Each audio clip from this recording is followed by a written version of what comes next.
حضرت علی کرم اللہ وجہ الکریم کا قول مبارک ہے کہ اللہ تعالی ان تین گھروں سے نفرت فرماتا ہے اور ان سے اپنا رزق چھین لیتا ہے۔ سوچیں وہ گھر کون سے ہیں جنہیں اللہ تعالی ناراضگی کی نظر سے دیکھتا ہے۔ کیا آپ کو معلوم ہے کہ کن اعمال کی وجہ سے اللہ تعالیٰ کا غضب ان گھروں پر نازل ہوتا ہے؟ کیا ہم میں سے کوئی بھی ایسا عمل کر رہا ہے جس کی وجہ سے ہمارا گھر اللہ تعالیٰ کی رحمت سے محروم ہو سکتا ہے؟ کیا آپ کو فکر ہے کہ کہیں آپ کا گھر بھی ان بدبخت گھروں میں شامل نہ ہو جائے؟ شاید ان میں سے کوئی ایک گھر ہمارا بھی ہو۔ آئیے ان نشانیوں کو جانتے ہیں۔ وہ تین بدقسمت گھر یہ ہیں۔ بسم اللہ الرحمن الرحیم۔ ناظرین کرام، اسلام میں بیٹی کو ایک عظیم نعمت اور رحمت کے طور پر پیش کیا گیا ہے۔ قرآن اور احادیث مبارکہ میں بھی بیٹی کی عظمت اور اس کے ساتھ حسن سلوک کے بارے میں بہت سی تعلیمات موجود ہیں۔ بیٹی کو اللہ تعالیٰ کی طرف سے خاص انعام سمجھا گیا ہے اور جس گھر میں بیٹی پیدا ہوتی ہے وہاں اللہ تعالیٰ کی بے شمار رحمتیں نازل ہوتی ہیں۔ نبی کریم صلی اللہ علیہ وسلم کی سیرت طیبہ میں بھی ہمیں بیٹیوں کے ساتھ شفقت اور محبت کا بے مثال نمونہ ملتا ہے۔ بیٹی کو اللہ تعالیٰ کی رحمت قرار دیا گیا ہے، بیٹی کو رحمت کہا گیا ہے، اور جس گھر میں اللہ تعالیٰ بیٹی عطا فرماتا ہے وہاں گھر اللہ تعالیٰ کی خصوصی نعمت کا مستحق بن جاتا ہے۔ حدیث مبارکہ میں نبی کریم صلی اللہ علیہ وسلم نے فرمایا، بیٹیاں رحمت ہیں اور بیٹے آزمائش ہیں۔ یہ بات ظاہر کرتی ہے کہ بیٹی کی ولادت اللہ تعالیٰ کی طرف سے خصوصی عنایت ہے اور اس پر رنجیدہ ہونے یا بیٹے کو زیادہ اہمیت دینے کا کوئی جواز نہیں۔ اسلام نے لڑکیوں کو ہر وہ حق عطا کیا جو ان کے تحفظ، عزت اور خوشحالی کے لیے ضروری ہے۔ نبی کریم صلی اللہ علیہ وسلم کی اپنی بیٹی حضرت فاطمہ زہرا رضی اللہ تعالی عنہا کے ساتھ محبت اور شفقت کا بے حد اعلیٰ مقام تھا۔ آپ صلی اللہ علیہ وسلم جب بھی حضرت فاطمہ زہرا رضی اللہ تعالی عنہا کو دیکھتے تو کھڑے ہو جاتے اور ان کی عزت و احترام کے لیے اپنے دوپٹے سے جگہ صاف کرتے۔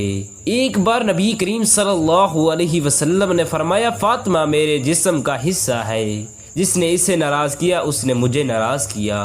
یہ واقعہ ظاہر کرتا ہے کہ نبی کریم صلی اللہ علیہ وسلم نے اپنی بیٹی کو کس قدر اہمیت دی اور اس کے حقوق کی حفاظت کی۔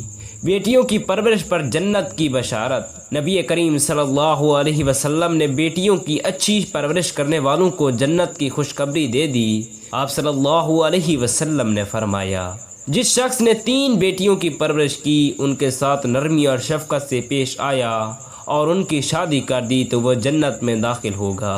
یہاں نبی کریم صلی اللہ علیہ وسلم نے بیٹیوں کے حقوق اور ان کی عزت و تکریم کی عظمت کو واضح کیا۔ بیٹیوں کی پرورش کرنا اور ان کا خیال رکھنا دنیا و آخرت میں کامیابی کا ذریعہ ہے۔ بیٹی کی عزت اور احترام کا حکم۔ حضرت علی کرم اللہ وجہ الکریم کے فرمان کے مطابق اللہ تعالیٰ اس گھر کو سخت ناپسند فرماتا ہے جہاں بیٹی کو ذلیل و خوار کیا جاتا ہو اور اس کے آنسو بہائے جاتے ہوں۔ بیٹی کو محبت، عزت اور تحفظ فراہم کرنا والدین کی ذمہ داری ہے۔ اگر والدین اپنی بیٹی کے آنسو کا سبب بنتے ہیں تو اللہ تعالیٰ اس گھر سے اپنی رحمت اٹھا لیتا ہے۔ حضرت علی کرم اللہ وجہ الکریم نے فرمایا، جس گھر میں بیٹی کے آنسو بہائے جاتے ہیں اور اسے ذلیل کیا جاتا ہے، اللہ تعالیٰ اس گھر کو غضب کی نگاہ سے دیکھتا ہے۔ جب بیٹی اپنے والدین کے گھر سے شادی کر کے رخصت ہوتی ہے تو اس کے ساتھ گھر کی برکتیں اور رونق بھی ختم ہو جاتی ہے۔ حضرت علی کرم اللہ وجہ الکریم کے قول کے مطابق جب بیٹی رخصت ہوتی ہے تو وہ ماں باپ کے گھر کی رونق، اس کے ناز و نخرے اور باپ کی خدمت بھی اپنے ساتھ لے جاتی ہے۔ یہ الفاظ ظاہر کرتی ہیں کہ بیٹی کی موجودگی والدین کے لیے دنیا اور آخرت دونوں میں باعث برکت ہے۔ اسلام نے بیٹیوں کو رحمت قرار دے کر ان کی عزت اور مقام کو بلند کیا ہے۔ بیٹیوں کی موجودگی گھر میں اللہ تعالیٰ کی رحمتوں کا باعث ہوتی ہے اور ان کا دل دکھانا، ان کے حقوق یا مال پامال کرنا اللہ کی ناراضگی کا سبب بنتا ہے۔ معاشرتی رویے اور بیٹیوں کو اہمیت دیا کرو۔ آج کے دور میں بعض لوگ بیٹیوں کو بوجھ یا کم اہمیت سمجھتے ہیں جو کہ اسلامی تعلیمات کے سراسر منافی ہے۔ حضرت علی کرم اللہ وجہہ کریم کے قول کے مطابق جو لوگ بیٹی کی قدر نہیں کرتے وہ حقیقت میں اللہ تعالیٰ کی رحمت سے محروم ہو جاتی ہیں۔ ایک عقل مند شخص نے کہا تھا، نادان وہ ہے جو بیٹی نہ ہونے پر شکر ادا کرتا ہے، جبکہ اللہ تعالیٰ بیٹیاں اسے عطا کرتا ہے جو ان کو سنبھالنے کی اہمیت رکھتا ہے۔ یہ بات واضح کرتی ہے کہ بیٹی پالنا ایک عظیم ذمہ داری ہے، اور اللہ تعالیٰ یہ ذمہ داری ان لوگوں کو عطا کرتا ہے جو اس کے اہل ہوں۔ بیٹی ایک نعمت ہے اور اس سے عزت و احترام دینا ہر مسلمان پر فرض ہے۔ جو لوگ بیٹیوں کی قدر کرتی ہیں ان کے گھر میں ہمیشہ اللہ کی رحمت برستی ہے، اور جو لوگ بیٹیوں کو ذلیل کرتے ہیں ان کے گھر سے برکتیں ختم ہو جاتی ہیں۔ دنیا میں ہر انسان کی یہ خواہش ہوتی ہے کہ اس کا گھر سکون، برکت اور خوشیوں سے بھرپور ہو۔ ہم اکثر یہ سنتے ہیں کہ گھروں میں محبت اور خوشیوں کا ماحول تبھی قائم رہتا ہے جب اللہ تعالیٰ کی رضا شامل ہو، لیکن کیا آپ نے کبھی سوچا ہے کہ ایسے کون سے گھر ہیں جو اللہ تعالیٰ کو سخت ناپسند ہیں؟ اللہ تعالیٰ کے بنائے گئے قوانین اور نبی کریم صلی اللہ علیہ وسلم کی تعلیمات سے ہمیں معلوم ہوتا ہے، اور نبی کریم صلی اللہ علیہ وسلم کی تعلیمات سے ہمیں یہ معلوم ہوتا ہے کہ اگر ہم ان اصولوں کے خلاف عمل کریں گے تو ہمارے گھروں سے رحمت اور برکت اٹھا لی جاتی ہے۔ آج کی ویڈیو میں ہم آپ کو ان 3 بدبخت گھروں کے بارے میں بتائیں گے جنہیں اللہ تعالی سخت ناپسند فرماتا ہے۔ یہ بات حضرت علی کرم اللہ وجہہ کریم کی تعلیمات میں واضح ہے۔ اس ویڈیو کو آخر تک ضرور دیکھیے گا تاکہ آپ کو معلوم ہو کہ کہیں آپ کا گھر بھی ان میں شامل نہ ہو۔ حضرت علی کرم اللہ وجہہ کریم نے فرمایا کہ اللہ تعالیٰ 3 گھروں سے نفرت کرتا ہے اور انہیں غضب کی نگاہ سے دیکھتا ہے۔ آپ نے فرمایا کہ ان گھروں میں سب سے پہلا وہ گھر ہے جہاں بیٹی جیسی رحمت کو ذلیل کیا جاتا ہے۔ دوسرا گھر وہ ہے جہاں مہمان کا استقبال ناگوار سمجھا جاتا ہے، اور تیسرا گھر وہ ہے جہاں شوہر اپنی بیوی کے ساتھ انصاف نہیں کرتا۔ حضرت علی کرم اللہ وجہہ کریم نے فرمایا کہ وہ گھر جس میں بیٹی کو ذلیل کیا جاتا ہے اور اس کے آنسو بہتے ہیں، اللہ تعالیٰ اس گھر سے اپنی رحمت اٹھا لیتا ہے۔ بیٹی اللہ تعالیٰ کی طرف سے ایک رحمت ہوتی ہے، اور جس گھر میں اس کی عزت نہیں کی جاتی وہاں سے برکت ختم ہو جاتی ہے۔ ایک حدیث مبارکہ میں نبی کریم صلی اللہ علیہ وسلم نے فرمایا، جس شخص کے پاس 3 بیٹیاں ہوں اور وہ ان کی پرورش اچھی طرح کرے، ان کے ساتھ مہربانی اور محبت سے پیش آئے، تو اللہ تعالیٰ اسے جنت عطا فرمائے گا۔ بیٹی کی عزت اور محبت کا تعلق براہ راست اللہ تعالیٰ کی رضا سے ہے۔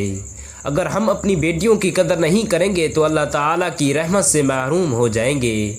دوسرا وہ گھر جہاں مہمان کا آنا پسند نہیں کیا جاتا۔ اسلام میں مہمان نوازی کو بڑی فضیلت حاصل ہے۔ نبی کریم صلی اللہ علیہ وسلم کی سیرت میں ہمیں 12 ایسے واقعات ملتے ہیں جہاں آپ صلی اللہ علیہ وسلم نے مہمان کا عزت کے ساتھ استقبال فرمایا۔ قرآن پاک میں بھی اللہ تعالیٰ فرماتا ہے، اور جو لوگ اللہ اور آخرت کے دن پر ایمان رکھتے ہیں وہ اپنے گھروں میں داخل ہونے والے مہمانوں کا اکرام کرتے ہیں۔ مہمان کی آمد برکت لاتی ہے، اور مہمان کو ناپسند کرنا اللہ کے غضب کو دعوت دینا ہے۔ حضرت علی کرم اللہ وجہہ کریم نے فرمایا، تیسرا وہ گھر جہاں شوہر اپنی بیوی کے ساتھ انصاف نہیں کرتا۔ اسلام میں بیوی کے حقوق کو بڑی اہمیت دی گئی ہے۔ نبی کریم صلی اللہ علیہ وسلم نے فرمایا، تم میں سے سب سے بہترین وہ ہے جو اپنے گھر والوں کے لیے بہترین ہے۔ بیوی کی عزت اور اس کے حقوق کی پاسداری کرنا ہر مسلمان مرد پر فرض ہے۔ اگر ایک شوہر اپنی بیوی کے حقوق ادا نہیں کرتا تو اللہ تعالیٰ اس سے ناراض ہوتا ہے۔ ان 3 گھروں کے بارے میں جان کر ہمیں یہ سیکھنا چاہیے کہ اللہ تعالیٰ کی رضا حاصل کرنے کے لیے ہمیں اپنی بیٹیوں، مہمانوں اور بیویوں کے حقوق کا خیال رکھنا چاہیے۔ اللہ تعالیٰ ہمیں اپنے گھروں کو ان برائیوں سے پاک رکھنے کی توفیق عطا فرمائے تاکہ ہمارے گھروں پر اس کی رحمت کا نزول ہو۔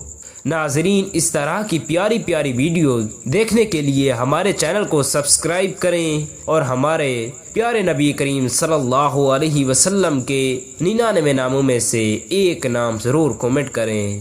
شکریہ۔